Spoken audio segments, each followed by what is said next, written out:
সালামু আলাইকুম ভিউয়ার্স, আশা করি সবাই ভালো আছেন। আমি আবুল হাসনাত আহাদ, সিইসিতে পড়ি।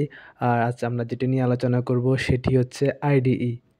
আইডিই কি এবং আইডিই কেন দরকার সেটি নিয়ে আলোচনা করব, এবং আপনাদের সাথে আমি যেভাবে কোড বিনিময় করবো বা সি প্রোগ্রামে আপনাদের যেভাবে শিখাবো সেটি নিয়ে আলোচনা করব।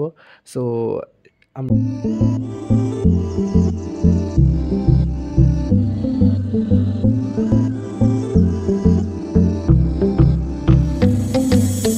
দেখি প্রথমত which element needs for coding, অর্থাৎ কোডিংয়ের জন্য আমাদের কি কি এলিমেন্ট বা উপাদান দরকার সেটি আমরা প্রথমে দেখে নেব।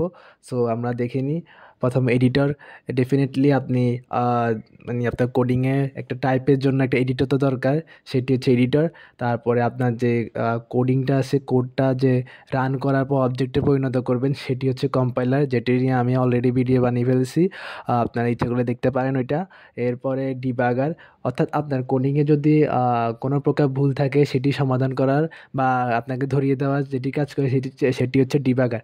এখন সমস্যা হয়েছে কি, আমরা যদি এই কাজগুলো করি, যদি আমরা এটা আলাদা আলাদাভাবে যদি আমরা ডাউনলোড করি বা ইনস্টল করি আমাদের ল্যাপটপ, পিসি বা ম্যাকে বা আইপলে, যেটাতে হোক, কিন্তু এটা অনেক সময় সাপেক্ষ এবং অনেক মেমোরিতে বেশি জায়গা নেই। সো আমরা কি করব, এটি তিনোটাকে একসাথ করব। তিনোটাকে যখন আমরা একসাথ করে যেটি হবে সেটি হচ্ছে আইডিই। আইডিই অর্থাৎ ইন ইন্টাগ্রেটেড ডেভেলপমেন্ট এনভায়রনমেন্ট, অর্থাৎ এটি একটা এনভায়রনমেন্ট তৈরি করে যে সব কিছু মিলে আমরা কোডিংটা করব। এখন আমরা দেখব কয়েকটা আইডি সম্পর্কে, বা সাম আইডি ফর সি ল্যাঙ্গুয়েজ, অর্থাৎ সি ল্যাঙ্গুয়েজ আমরা কীভাবে করতে পারি, কোন আইডি এর ভিতরে করতে পারি সেটি দেখে নেব। প্রথমত কোড ব্লকস। এটি একটি জনপ্রিয় এবং বেশিরভাগ মানুষই কোড ব্লকস ব্যবহার করে থাকে, কারণ এটি হাই লেভেল যে কোডিং যে আইডি এগুলো আছে সেগুলোর মধ্যে একটি। এরপরে আসুন বিএস কোড। এই বিএস কোডে আমরা সব রকমের কোড করতে পারবো, বেশিরভাগে, যেমন জাভা বলেন, এইচটিএমএল, সিএসএস, পাইথন, যা আছে বেশিরভাগে আমরা বিএস কোডে আমরা কোড করতে পারবো। 3 নম্বরে কোড লাইটে বেশিরভাগ জাভা, সি প্লাস প্লাস এগুলো করা হয়। তারপর এক্লিপসে বেসিক্যালি জাভার জন্য ভালো, তবে সি প্লাসও করা হয়। তবে আমরা যেটি দেখবো সেটি হচ্ছে কোড ব্লকসটা আসলে সির জন্য সব দিক দিয়ে ভালো। সেজন্য আজকে আমরা দেখব কোড ব্লকস কীভাবে ডাউনলোড করব এবং এটাতে কীভাবে সেট আপ দিবে সেটা। সো আমি প্রথমে আমার একটু রিফ্রেশ করি। এরপরে আমি আমার যে আইডি আছে সেখানে গুগলে যাই আমরা লিখব কোড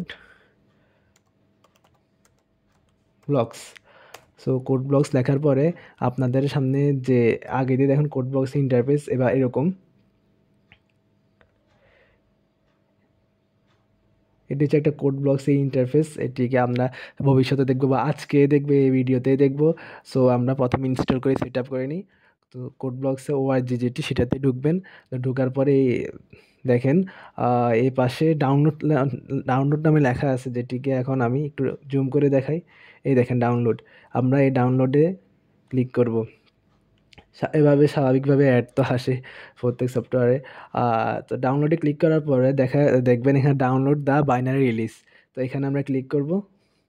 ক্লিক করার পরে আপনারা দেখেন মাইক্রোসফট উইন্ডোজের জন্য আছে, লিনাক্স 32 লিনাক্সের জন্য আছে, ম্যাকের জন্য আছে। আমরা গত লেকচার ভিডিওতে যদি আপনারা দেখে থাকেন, আমি বলেছিলাম যে সি যে প্রোগ্রামিংটা আছে সেটি হচ্ছে প্ল্যাটফর্ম ডিপেন্ডেন্ট, অর্থাৎ আপনি যদি লিনাক্সের যে কোড ব্লকসের আপনি যে আইডিটা আছে, যদি আপনি উইন্ডোজে ঢুকান তাহলে সেটি কাজ করবে না, আবার উইন্ডোজেরগুলো যদি লিনাক্সে ঢুকান সেটিও কাজ করবে না। সো এটাকে বলা হয় প্ল্যাটফর্ম ডিপেন্ডেন্ট। আমরা যেহেতু উইন্ডোজে আছি সেজন্য আমরা লিনাক্স ব্যবহার করবো না, ম্যাকও ব্যবহার করবো না, উইন্ডোজ ব্যবহার করবো। এখন এখানে সমস্যাটা হয়েছে কি, এখানে অনেকগুলো ফাংশন আছে যে আপনি কোন ফাইলটা ঢুকাবেন এটি নিয়ে একটু ভেবাচাকা খেয়ে যান। তবে এখানে যে প্রথম যেটা আছে setup.exe, এটা শুধু সেট আপের জন্য, তবে এখানে কোনো তেমন ফাংশন টাংশন থাকবে না। সো আমরা কি করব, প্রথম থেকে 4 নম্বরে দেখেন মেইন ডাব্লিউ setup.exe। এখানে সব কিছু আছে। ধরেন এখানে মোটামুটি সব কিছু সব ফাংশন থাকে এর মধ্যে, যে কোড ব্লকসে থাকার কথা সেগুলো সব।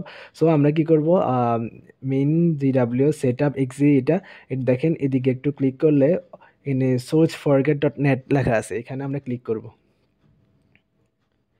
ক্লিক করার পর দেখেন you download will start shortly 10। So দেখেন অটোমেটিক এখানে ডাউনলোডের চলে আসছে। তো 145 MB, এটা এখানে 19 মিনিটের মতো লাগতেছে। সো আমি ভিডিওটা পজ করে যখন আমার এটা হবে তখন ইনশাল্লাহ ভিডিওটা আবার চালু করব। সো দেখেন আমার এখানে ডাউনলোড হয়ে গেছে। আর আমি এখানে প্রথমত লোকে দেখি কোথায় আছে সেটা, লাগবে না, এটা অটোমেটিক আপনার ইয়েতে চলে আসবে কোড বক্স। এখন সেট আপ দিব, আমি এখানে ক্লিক করব, একটু লোডিং হইতেছে। এখানে আপনারা ইএস দিবেন, ইএস দেওয়ার পর কোড ব্লকস এটা মিনিমাইজ করি আমি এগুলা। তারপর এখানে নেক্সট দিবেন, নেক্সটে পর আই এগ্রি। তারপরে এখানে যতগুলো বক্স আছে যদি কোনোটা বক্স যদি না থাকে, অর্থাৎ মানে টিক চিহ্ন না থাকে, তাহলে টিক চিহ্ন দিয়ে দিবেন। সবগুলা বক্স দরকার, কারণ অনেক ফাংশন থাকে এগুলোর মধ্যে। সো আমি নেক্সট দিয়েছি। ইনস্টল হচ্ছে, দেখেন একটু দেরি হবে বলতে অনেক কিছু সব ফাংশন ডাউনলোড ইনস্টল হতেছে তো। সো আমি এই ভিডিওটাকে আবার পজ করি। আর হ্যাঁ, এখানে অটো চলবে, এটা আপনাদের তেমন করার দরকার হবে না। তো এরপরে যখন শেষ হয়ে যাবে তখন এখানে do you want to run code blocks now, yes. So আমি ইয়েস টিপ দিলাম। তারপরে হয়ে গেল, তো কোড ব্লকস এটা চালু হচ্ছে। এটা আমাদের ইনস্টল সেট আপ হয়ে গেছে এবং ভিতরেরটা আপনাদের এখন দেখাবো কিভাবে কোড ব্লকসে কি করবেন, কেমনে কাজ করবেন সেটি একটু ধারণা দেব। So okay, next, finish. So দেখেন এখানে কোড ব্লকস চলে এসেছে। সো কোড ব্লকসে এটি ওকে দিব। সো প্রথমত আমরা কোড ব্লকসে ঢোকার পরে আমরা প্রথম যে কাজটি করব সেটি হচ্ছে আমরা কোড ব্লকসে একটি ফাইল তৈরি করব। ফাইল ক্রিয়েট করার জন্য আমাদের দরকার কিবোর্ডে কন্ট্রোল শিফট এবং এন যেটি আছে সেই কিবোর্ডে কিটি চাপ দিবে একসাথে, একটি ফাইল ক্রিয়েট হয়ে গেছে। যদিও একটি ফাইল ক্রিয়েট হয়ে গেছে, তবে এটি এখনও সি প্রোগ্রামিংয়ের জন্য উপযুক্ত হয়নি, কারণ আমি একটু দেখাই আপনাদের, আমরা এখানে যে যা কিছুই লিখি তবে এটি কোনো ভ্যালু আসে না বা ভ্যালু কোনো আসবে না। সো আমাদের এটিকে কি করতে হবে, প্রথমত এটিকে আমরা ফাইল ক্রিয়েট করার পরে আমরা এটিকে সেভ করব। সেভ করার জন্য আমরা কি করব সেটি হচ্ছে, প্রথমে ফাইলে যাব। ফাইলে যাওয়ার পর দেখেন Ctrl+S দিলেও আপনি সেভ করতে পারেন সংক্ষেপে। আর যদি সেভ ফাইলে ক্লিক করেন সেটিও পারেন। তবে আপনি Ctrl+Shift+N এটা যদি না চাপেন তাহলে আপনার এটা সেভ ফাইল এটা আসবে না। যেহেতু আমি এখানে ফাইল ক্রিয়েট করেছি, সো আমার এখানে সেভ ফাইলটা এসেছে। তো সেভ ফাইলে ক্লিক করলাম। দেখুন ফাইল নেমে আমি এখানে কি করো, এখানে আপনি আপনার ফাইলের নাম দিবেন। হয়তো আমি এখন লিখব, ধরেন আমি লিখি কোড কোড ডট সি। সিটা আসলে একটা এক্সটেনশন, এটি হচ্ছে ধরেন যেমন আমরা পাইথনে p.py ইউজ করি, এরকম মানে এটি একটা এক্সটেনশন যা আমরা চেনার জন্য বা মানে চেনার জন্য যেরকম পাইথনে py ব্যবহার করা হয় তেমনই সিতে আমরা সি ব্যবহার করে থাকি, এক্সটেনশন এটা। সো আমরা এখানে সেভ দেওয়ার পর দেখেন নতুন আমাদের একটা ফাইল ক্রিয়েট হয়েছে পূর্ণাঙ্গভাবে, যেখানে আমরা সি এখন করতে পারবো। সো আমরা এখান থেকে কোড ডট সি, এটার মধ্যে আমরা যদি একটু লিখি হ্যাশ, দেখেন এখন কিন্তু একটু আগে যা লিখেছিলাম তো কিছুই মানে আসেনি, যেহেতু আমরা এখানে কোডও করি নাই, মানে কি ক্রিয়েট করি নাই ফাইল ক্রিয়েট করলেও সেভ করি নাই। যেহেতু আমরা এখন সেভ করেছি সেহেতু আমরা এখন মানে আমাদের এখন কেমন সহযোগিতা করবে কোড ব্লক সেটি দেখি। হ্যাশট্যাগের পরে এখানে ইনক্লুড লেখা, আমি এখানে টিপ দিব, এটি ইনক্লুড। সো আমরা এখানে লেখার দরকার হয় নাই, অর্থাৎ আমরা অল্প সময়ের মধ্যে কোডটা করতে পারবো মানে কোড ব্লকসের মাধ্যমে। আর কোড ব্লকস হচ্ছে একটি ইন্টেলিজেন্ট আইআইডি, যেটি আপনারা এখনই দেখতেছেন। এরপরে আমি এখানে লিখবো stdio.h। এটি আপনাদের এখন বোঝার দরকার নেই, কারণ এটি সামনে আমি ইনশাল্লাহ বুঝাবো বা আপনাদের দেখাবো, শিখাবো। আপাতত আপনি একটু দেখেন। এরপর আমি যদি একটা জিনিস দেখাই, আমি কিন্তু এখন যেটা দিব সেটা হচ্ছে সেকেন্ড ব্র্যাকেট। আমি শুধু উপরে যে সেকেন্ড ব্র্যাকেটটা আছে সেটি দিয়েছি, তবে নিচেরটা অটোমেটিক চলে এসেছে। এইটিও মানে এগুলো হচ্ছে একটা মানে যে ফাইলগুলো আছে এতক্ষণ যা মানে দেখালাম যে সেটআপের পরে কিছু ফাইল আবার ইনস্টল হইতেছে, এগুলো হচ্ছে এগুলা। সো এখানে আপনার উপরে দেখেন ফাইল আছে, এডিট আছে, ভিউ আছে, সার্চ আছে, প্রজেক্ট, বিল্ড, ডিবাগ, মানে বিভিন্ন ধরনের টুলস আছে। টুলসের মাধ্যমে আপনি বিভিন্ন ধরনের কাজ করতে পারবেন। এখানে কোডে বিভিন্ন ধরনের টুলস দেখতে পারতেছেন।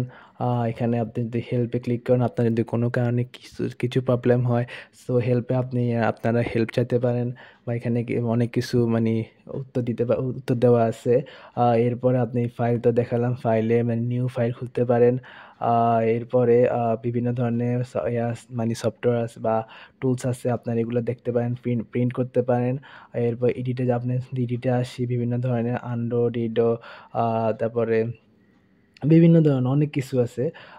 ভিউতে ক্লিক করলে মানে ভিউতে অনেক টুলস আছে, এইভাবে অনেক টুলস আছে। সার্চ, প্রজেক্ট, বিল্ড, ডিবাগ একটু আগে বলেছিলাম যে আপনার যে কোডে ভুল থাকে সেটি ধরিয়ে দেওয়ার কাজ হচ্ছে ডিবাগ।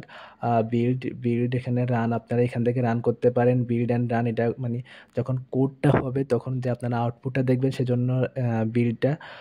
এরপর আমি যদি দেখাই, এখানে কিন্তু যে লেখাগুলো আছে এগুলো কিন্তু ছোট ছোট দেখাচ্ছে। আমি যদি এটাকে বড় করতে চাই, সো আমরা সিটিংয়ে ক্লিক করব। এখানে দেখুন সিটিং আছে, সিটিংয়ে ক্লিক করার পরে এডিটর আছে, এডিটরে আমরা ক্লিক করব। যখন এডিটরে আমরা ক্লিক করব, একটু লোডিং নেবে, লোডিং নেওয়ার পর একটা আসবে, যে দেখেন এখানে চুজ লেখা আছে। এই চুজে আমরা ক্লিক করব। চুজে ক্লিক করার পরে এখানে আপনারা আপনাদের মন মতো ফন্ট ব্যবহার করতে পারেন। তারপরে গিয়ে আপনাদের সাইজ বাড়াতে পারবেন। যেমন এখানে 10 দেওয়া আছে, আমি চাইতেছি এখানে 16 দিব। 16 দিলে এইরকম লেখা আসবে না, আমি 20 দিব, আর একটু বড় চাইবো, তো বড় এইভাবে আসবে। আর এখানে আপনারা বিভিন্ন ধরনের ফন্ট আছে, ফন্ট ব্যবহার করতে পারেন। আমি ধরেন এটা দিলাম। তো এরপরে ওকে দিয়ে দিলে, আপনি একটু দেখাই। সো এরপরে ওকে দিয়ে দিলে আবার এখানে ওকে ওকে দিব আমরা। ওকে দেওয়ার পর দেখেন অটোমেটিক সুন্দর মানে সুন্দর করে একটি ইন্টারফেস চলে এসেছে। আপনি এছাড়া যদি সংক্ষেপে করতে চান, মানে ছোট বড়, আপনি মানে টাচপ্যাড বা মাউসের ধরে টানবেন, অটোমেটিক এটা ছোট বড় হতে থাকবে। সো আর কতগুলো টুলস আছে, টুলস প্লাস আছে, প্লাগইন আছে, বিভিন্ন ধরনের টুলস আছে যেগুলো আপনাদের হয়তো না অনেক সময় এটা জানার দরকার পড়ে না, অনেক সময় জানলে জানবেন। সামনে ইনশাল্লাহ দেখানো হবে। সো আমার যে আজকে ভিডিওটা সেটি হচ্ছে আইডি সম্পর্কে ধারণা দেওয়া এবং আইডি কেমনি ইউজ করব সেটা। যেহেতু আমি কোড বক্স ইউজ করি, আমি কোড বক্সে আপনাদের সাথে সি ল্যাঙ্গুয়েজ নিয়ে কানেক্ট হব।